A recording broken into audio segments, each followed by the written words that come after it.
आज ये शिव गुरु महोत्सव हो रहा है। आपने अनमिल आखर में ये पढ़ा होगा जिसमें साहब के जीवन की घटनाओं को लिखा गया है। उसमें लिखा गया है कि मनातू बंगला के मनातू का जो ये घर है जो आज खंडहर बन गया है, परंतु आज भी उसके कुछ अवशेष शेष हैं और कुछ घर भी बने हुए हैं जिसमें माँ के भाई भाभी, उनके भतीजे भतीजी, बहन बहनोई, सभी लोगों का आना जाना, पूरे लौकिक परिवार का आना जाना लगा रहता है इस धरती पे। जब वो पाटन में, इसके बगल में, मनातू के बगल में एक जगह है पाटन, जब साहब पाटन में पदस्थापित हुए, 1980 के दशक की ये घटना है कि वहां से मनातू बिल्कुल बगल में है, तो साहब और दीदी अक्सर मनातू आते रहते थे। पाटन एक ऐसी जगह है जो पलामू में ही है और मनातू से कुछ ही दूरी पे है। साहब और दीदी के जीवन के बहुत सारी चमत्कारिक घटनाएं यहाँ हुई और उसी दरमियान एक घटना होती है। साहब ने 1974 में शिव को अपना गुरु बनाया। 1980 का दशक चल रहा है। पाटन में वो बीडीओ बनकर पदस्थापित हैं।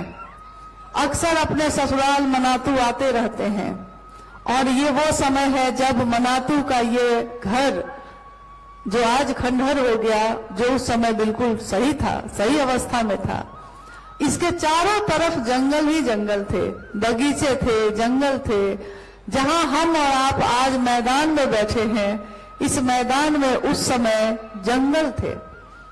और साहब ने अपने जीवन की घटना को, माँ ने अपने जीवन की घटना को जो बताया है, उसमें इस स्थान की जो घटना है वो बड़ी महत्वपूर्ण है। शिवशिष्टता में घटना क्या है? घटना है कि पाटन से साहब और दीदी मनातू आए।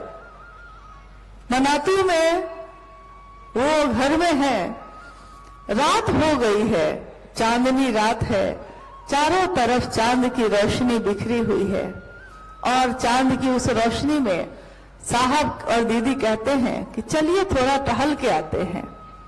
साहब और दीदी अपने घर के दरवाजे से बाहर निकले और पास में, यानी जहां आप हम बैठे हैं आज, इस स्थान पे जो जंगल है उसमें विचरण करने के उद्देश्य से पैदल पैदल ही लेकर अपने आप को के साथ निकल पड़े। साहब ने घर से निकलते समय हाथ में एक बंदूक भी उठा ली, क्योंकि बंदूक रखी रहती थी उस समय, और दोनों विचरण करते हुए जंगल में आए हैं।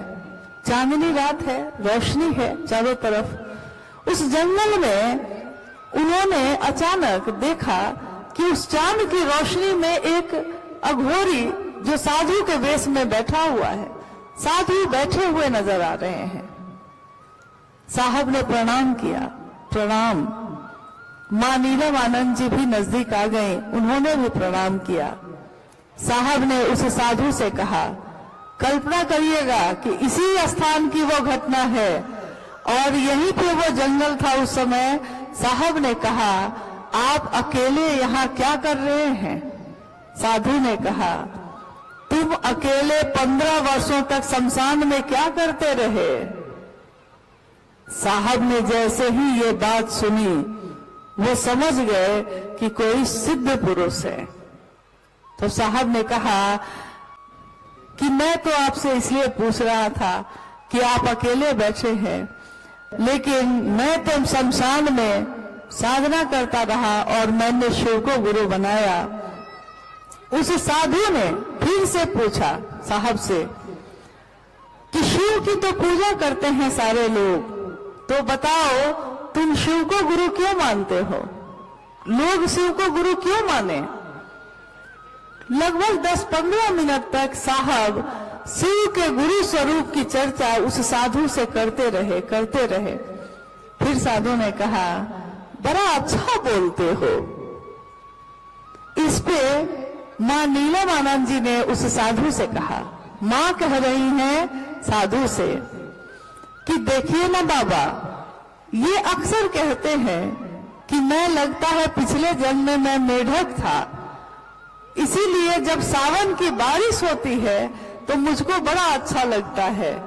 देखिए ना बाबा, ये कहते हैं कि मैं मेढक था। इस पे वो बाबा हंसने लगे और उन्होंने हाथ के इशारे से जहां वो बैठे थे उसके कुछ ही दूरी पे जहां एक शीशे का टुकड़ा पड़ा हुआ था, बाबा ने कहा साहब से कि वो शीशा उठाओ।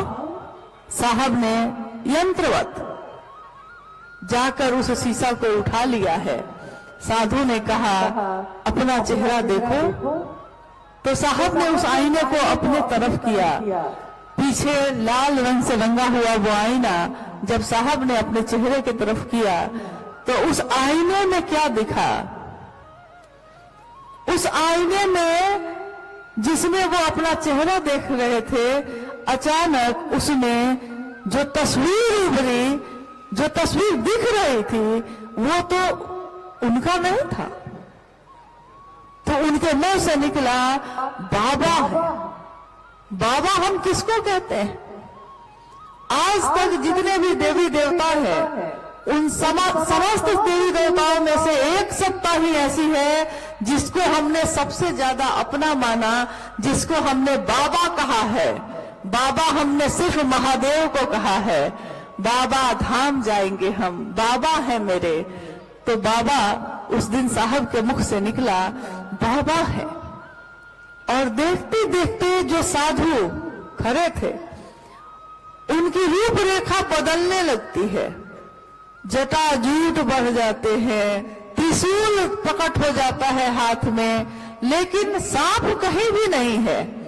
थोड़ी देर पहले उन्होंने कहा था कि मेरा क्या है बच्चा, सांप और साधु कहीं चले जाते हैं, कहीं दिख जाते हैं, कहीं रह जाते हैं।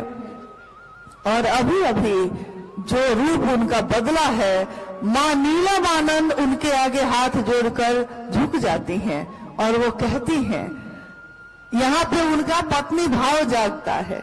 वो कहती हैं पत्नी भाव मतलब जब जगता है तो पति की कुछ न कुछ शिकायत तो होनी तय है। तो मां नीलमानंद कहती हैं कि देखिए ना सरकार, ये घर में बड़ा उथल पुथल करते हैं, मतलब घर में हलचल सी मच जाती है इनके द्वारा।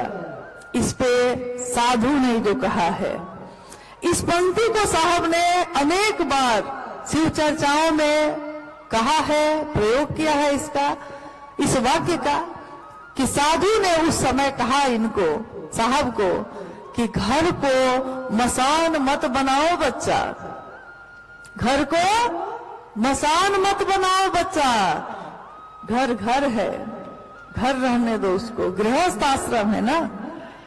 और जैसे ही वो सीधी हुई है, खड़ी हुई है, और उन लोगों को देखते देखते वो साधु कहीं नहीं, चांद की रोशनी है, हल्का अंधेरा छाता है, और जैसे ही चांद की रोशनी फिर आती है, कुछ भी नहीं है, कहीं भी नहीं है। साहब झुककर अपनी बंदूक जो उन्होंने गढ़ से ली थी निकलते समय उठा ली है और दोनों लौट कर आ गए। जब दोनों मनातूगढ़ लौट कर आए, उस रात काफी तेज बारिश हुई, बहुत तेज बारिश। और साहब का सरकारी आवास था पाटन में। मां थोड़ा बेचैन हुई, उन्होंने साहब से कहा कि इतनी तेज बारिश में ऊपर की छत भी खराब हो गई थी, बन नहीं पाई, और बारिश इतनी तेज हुई है कि पूरे घर में, कमरे में पानी ही पानी आ गया होगा। सुबह सुबह ये लोग बस तैयार हुए, नाश्ता किया और पाटन की तरफ निकल गए। वहां जाकर उन्होंने देखा कि चारों तरफ 6-6 इंच पानी से आंगन और बाहर भरा हुआ है। तो देखकर उन्होंने समझा कि जब बाहर इतना पानी जमा है तो घर के अंदर कितना होगा, क्योंकि छत तो खुली हुई थी, छत खुली हुई है। और अंदर जब वो प्रवेश करते हैं तो देखते हैं कि उस घर के अंदर के कमरे और बरामदा बिल्कुल सूखा है, कहीं पानी की एक बूंद भी नहीं। सुन रह जाते हैं वो लोग। लोग चमत्कार के लिए क्या क्या करते हैं, और साहब और दीदी का जीवन ऐसा रहा जिसमें चमत्कार स्वतः घटित होते रहे। उनके सोचने मात्र से वो चीजें घटित होती रही जो उन्होंने चाहा, जो उन्होंने कह दिया सो हो गया। और धीरे धीरे साहब के मन ने ये समझ लिया कि चमत्कार से जीवन नहीं चलता, खिलौनों से जीवन नहीं चलता, चमत्कार से आगे की दुनिया भी एक बड़ी दुनिया है जिसको शिव की दुनिया कही जाती है। और शिव की दुनिया में जाने के लिए चमत्कार काम नहीं आते। शिव के पास जाने के लिए, शिव का सानिध्य लेने के लिए मात्र हृदय का भाव ही काफी है। महादेव हृदय का भाव ही स्वीकार करते हैं, न हमारे फल और फूल, न हमारे अक्षत, न हमारे कर्म कांड। महादेव को क्या चाहिए? महादेव मात्र हृदय का भाव ही ग्रहण करते हैं। और हृदय का भाव हर व्यक्ति के पास है, सबके पास है, क्योंकि शिव ने सबको दिया है। परंतु जो दिया है उसी में से थोड़ा उनको वापस भी तो चाहिए। तो साहब और दीदी के इस संकल्प को लेकर आज पूरी दुनिया में शिव के शिष्य जा रहे हैं। संदेश मात्र सबका यही रहता है कि आइए भगवान शिव को अपना गुरु बनाते हैं। उस भगवान शिव को जो सबकी पूजा तो होती रही सबके द्वारा जिनकी, परंतु वो महादेव गुरु भी हैं। और साहब और दीदी ने यह अनुभूत किया कि गुरु बनकर वो जितना नजदीक होते हैं उतना भगवान बन के भी नहीं हो पाते। ये अलग बात है कि कोई भी गुरु भगवान से ही सानिध्य सुनिश्चित करता है, कोई गुरु ईश्वर से मिलवाता है।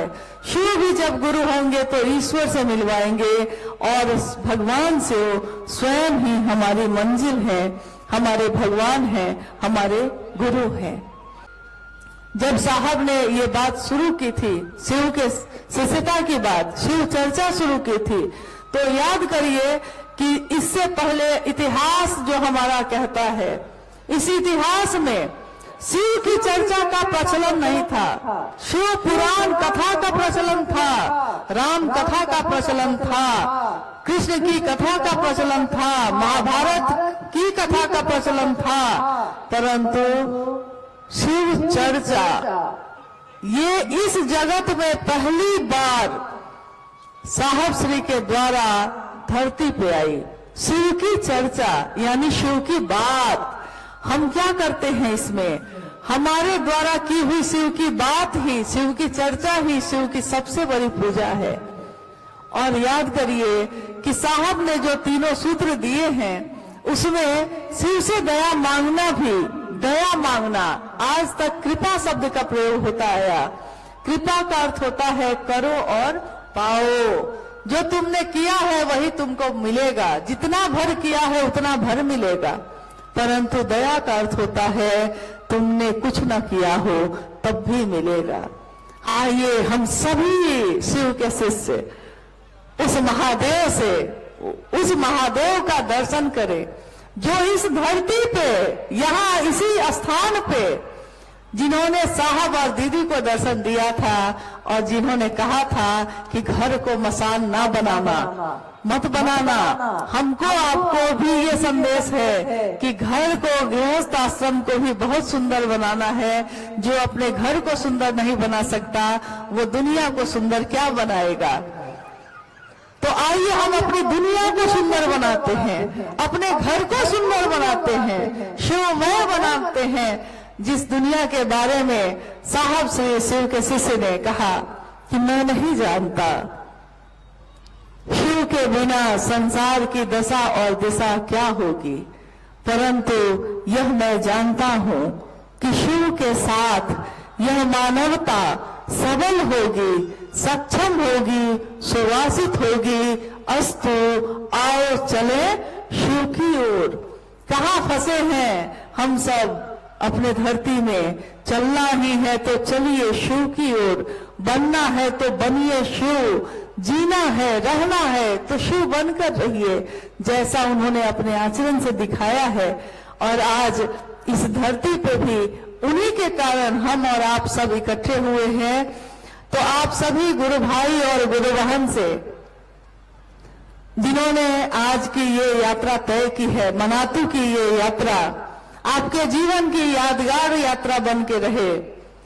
दीदी का पूरा परिवार यहाँ उपस्थित है, साहब और दीदी का ये परिवार जो आज शिव शिष्यों के लिए एक होकर खड़ा है।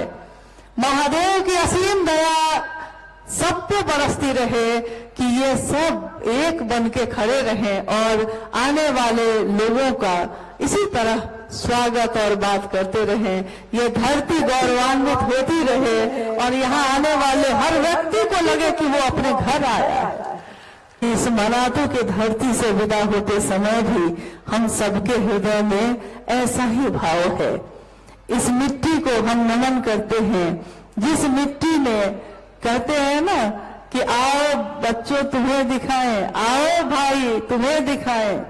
मिट्टी इस मनातू ग्राम की, इस मिट्टी का नमन करो। ये मिट्टी है बलिदान की, ये साहब और दीदी के जीवन की जगह है। इस मिट्टी को हम प्रणाम करते हैं। लौटने की भी आप सभी गुरु भाई गुरु बहन के चरणों में मेरा प्रणाम है। आप सभी को मेरा प्रणाम है। वो शिव हम सबके अंदर जग जाए, इसकी कामना है। हम सबका जीवन शिवमय हो, इसकी कामना है। आप सभी को मेरा प्रणाम।